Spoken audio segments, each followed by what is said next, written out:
চার দোকান কেমন হয়ে থাকে, পরোটা যেটা ওরা চাপাতি বলে। ওয়াও, মশলার দারুণ গ্রান আসতেছে, সে সম্ভবত ডাল ডুল রান্না করতেছে। সালাম আলাইকুম।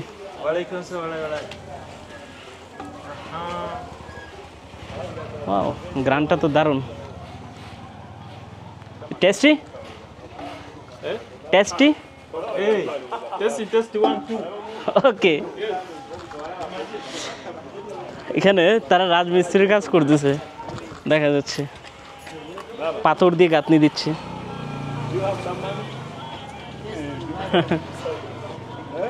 ওকে ভাই, আমার কাছে টাকা খুঁজতেছে, এখন একজনকে দিলে সবাই আসবে। এই কালচারটা ভালো লাগলো না, ফরেনার দেখলে টাকা খোঁজা। বাট সব হয় ওকে, কাম দেয়ার। এই কালচারটা ভালো লাগে না আমার, যে টাকা খোঁজাখুঁজি কেমন জানি। এখানে দেখা যাচ্ছে এটা একটা চায়ের দোকান, তারা সিঙ্গারার মতো কি সেল করতেছে।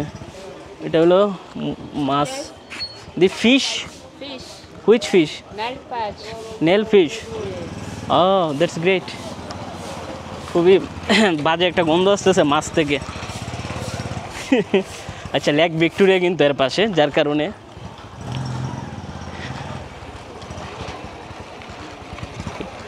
ওয়াও, এখানে একটা চুল কাটতেছে। আমাদের কিছুটা বাংলাদেশের মতোই লাগতেছে আমার কাছে এখানকার গ্রাম। এখন গ্রামের ভিতর দিয়ে বের হয়ে আমরা একটা পাড়াতে ঢুকলাম।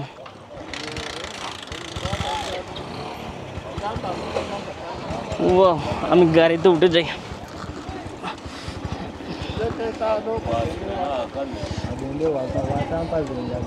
কি বলতেছে ওরা, ওদের ভাষা বুঝতেছি না।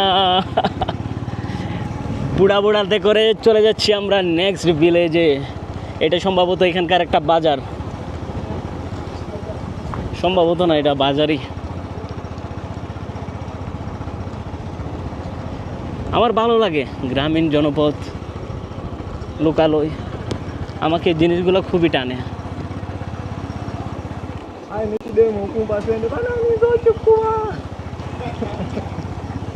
ওয়াও,